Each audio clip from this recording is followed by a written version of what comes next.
So, just a quick summary while I'm waiting for you to let me know. Awesome, thank you very much, George. Okay, so the echo's gone. We got that resolved, and let's move on. So, very briefly, I'm going to summarize again in case you couldn't hear. This is something new. It's a deep dive. It's going to be 10-15 minutes, really focus on one particular feature. That's going to be dynamic speed ratings, what they are, how you use them, how to find winners with them, and where they are on the Race Advisor website. Because it's short and it's succinct and it's hyper-focused, I'm not going to take questions during this live stream, but the video is going to be up on Facebook as soon as it's finished. You can add a comment in underneath. Any comments will be responded to. The questions will be answered, so please do that. The piece I always forget is that if you've not subscribed to the YouTube channel, please do hit that subscription button below, like the video, all the other bits that go around with that. Anyway, let's jump in. Let's have a quick look at dynamic speed ratings. So dynamic speed ratings is something that we have just released in our speed and pace data. So I've got the race cards up here. You should be able to see those on your screen in just a second. Okay, so there we are. We have the race page up here on today's races. The first race at York is about to go down in a few minutes. I'm going to open it up. It's a 22 runner race, so it's pretty big. But I'm just going to scroll straight down here to the new speed and pace tab.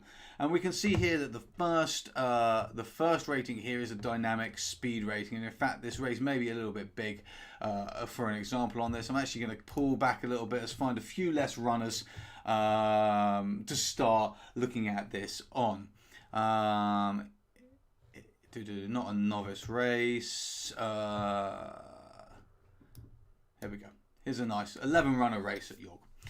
So coming down here to the speed tab again, we've got this speed data here and it looks a bit better. So this first column here is a dynamic speed rating. So let's start by asking the question, what is a dynamic speed rating?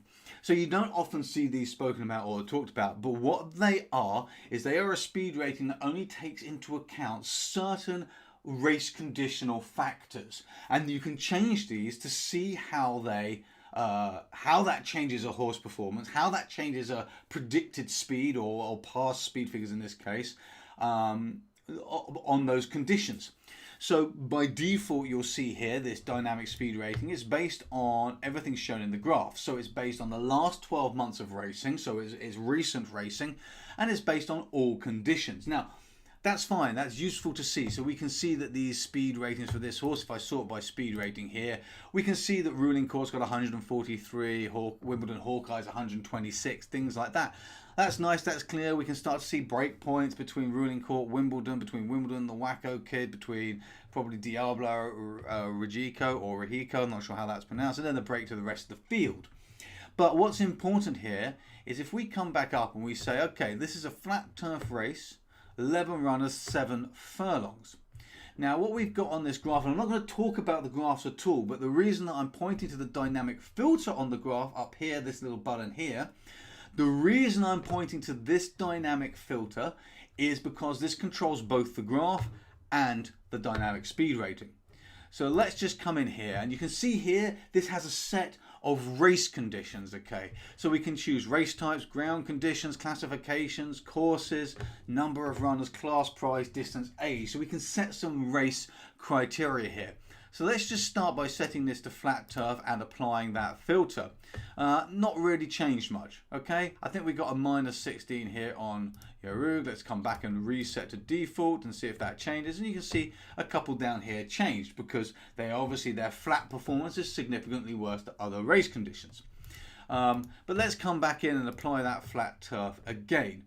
And we pull that in here. The top horses here aren't really changing much. But now what happens if we focus only on 7 furlong races and apply that filter here? Now we see a slightly different picture. First of all, we see straight away that a number of horses haven't had 7 furlong races exactly. Now remember, this is exactly. Haven't had 7 furlong races exactly. But let's make that range a bit bigger. Let's go from 6 to 8 furlongs. Okay, so we've got a little bit of scope in here. and reapply that. And that gives us a slightly different picture again, okay? We got one horse here who hasn't raced in the last 12 months over that distance range. We can see Wimbledon Hawkeye's jumped over now.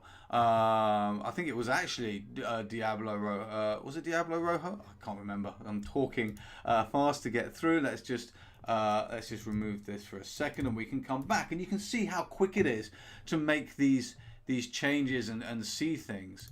Wimbledon Hawkeye was there on the flat only. Okay. It was the reset. Here we go. It was when nothing was in. It was ruling court when we hadn't had any filters put in. Ruling court was there when we put the turf in, when we put a range of 6 to 8 furlongs in. We start to see this change. Resort that column. Wimbledon Hawkeye is now sitting above ruling court. That's a really interesting piece of information, and we can start to understand how speed is going to impact horses dynamically under specific conditions. And that's what makes this so powerful. So again, we can come in and say this is an 11 runner race. So actually, let's do this from between 10 or between 8 and 15 runners as a range here. How does this change what we're seeing? Ruling court jumps up, but Wimbledon Hawkeye's not raced with that range of runners in the last year. So what has it raced with?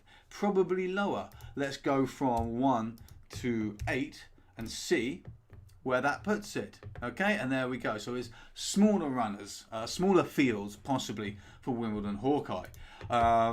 But it may not be anything drastic. It might just be 7 runner fields. So if we just increase that range marginally, does it come back in? It doesn't, you see. And we can start to see where horses come back in. Let's drop it down to 6 racers. Does it come back in? And there is Wimbledon Hawkeye coming back in. So we can see that this is primarily over 6 runner races. Now we can say, is it going to be impactful, the fact that this is an 11 runner field? Is that going to cause an issue for this particular horse? And obviously we can use the FMFR process and things like that to actually determine whether we think that's the case.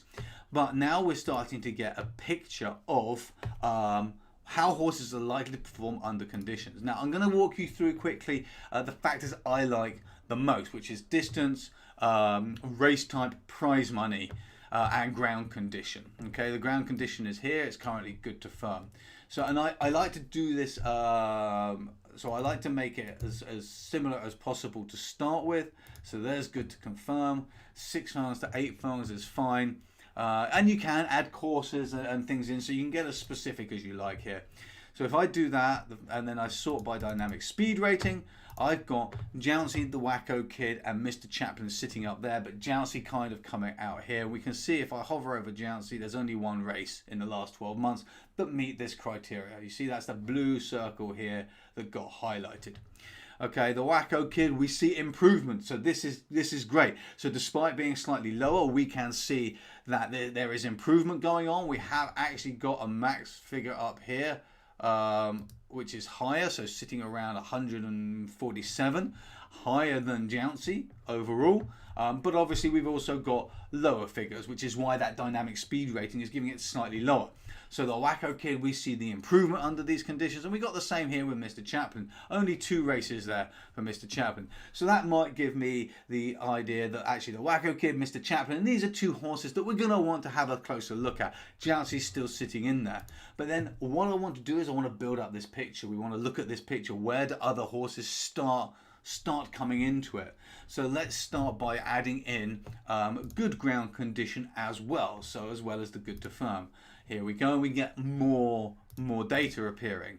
So now we bring in Wimbledon Hawkeye here, 155, and I can also see there's only 1 race. If I hover over that horse, we've got 1 circle, but it's pretty high. Ruling Court, 1 race, a little bit lower than Wimbledon Hawkeye. Wacko Kid, it's got the same 3, seeing good progression. Now we've got Lion in Winter, 1 race, pretty low, doesn't give me much confidence. Our terms, 2 races declining, not much confidence.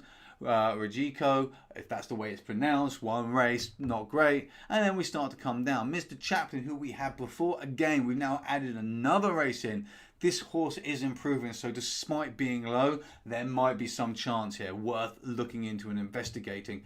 Jouncey, however, again, we can see a lower speed rating there, negative, coming up to a recent one, little bit of concern. We're building up this picture now, particularly around the Wacko Kid, who's looking strong. Mr. Chaplin, maybe an outsider. Wimbledon Hawkeye needs to be considered from a speed perspective.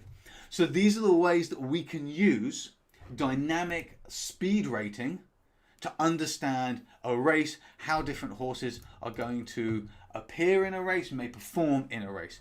And then we can tie this into other factors. We don't have to use anything specific.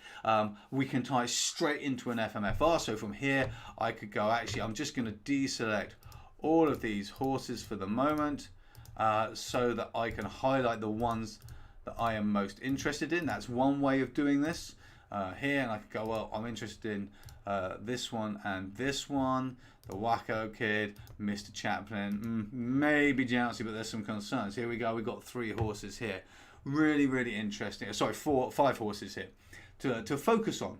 That's one way we can do it. We could eliminate all of them up here if we want to have a look on the main thing. So I don't want this one, I don't want this one, I don't want this one, I don't want Our Terms, don't want Urug, and don't want Lion in Winter. I think that wasn't there well. So there's our 5 horses again. Now I can see them really clearly on the top form of the race cards as well to analyze them in, see what's going on. We can bring in other tools. Maybe we want to bring in other elements of the speed data here to determine these things, or pace, or we haven't got pace data actually, or have I just shrunk it down? No, it doesn't look like we've got much pace data on this race. I'll check that out. But so we can bring in other elements, we can bring in the race predictor, whatever we want to do, we can bring in at this point. But we're using the dynamic speed rating to really understand, and we can just jump straight into FMFR. And then the last thing that I like to do here before I do anything else is I like to reset. So then I start pulling back. So I go, okay, let's remove the ground condition. So if the ground condition is not here, does this change the way it looks? I'm just going to add back in these other horses. Does this change the way it looks? Resort the speed rating? No, not really. What about if I removed the distance criteria? So I pull back to see how this changes things over time. It doesn't really change it hugely. Jouncey, Mr. Chaplin Jouncey, moving down towards the bottom now, so more specialist, and that's probably a good thing for what we need. And then finally I just reset everything for that final visualization to see how things change, just in case something creeps in that makes me go, I should look at that. Nothing has here. Those would probably be the 5 horses I would be considering in a bit more detail, and then we would go from there. So that's how dynamic speed ratings work. That's how you can use them to highlight strongest horses that you then want to look in more detail. You can do it very, very fast. As you can see here, we spent about 10 minutes looking at one race, but I've been talking and explaining through it. So you can see how quickly this can be done. So that brings us to the end of this first ever kind of focused live stream session. Short, straight to the point on a particular feature. Let me know what you think of it. If you enjoyed it, drop that in the comments afterwards. Thank you so much for taking 15 minutes of your lunchtime out to join me today. It's been wonderful. I hope it's been useful. Remember to hit that subscribe button, leave me a comment, and I will see you next time if you enjoyed this and you think we should do some more of them. Thank you very much indeed. Have a lovely afternoon. I will speak to you very soon.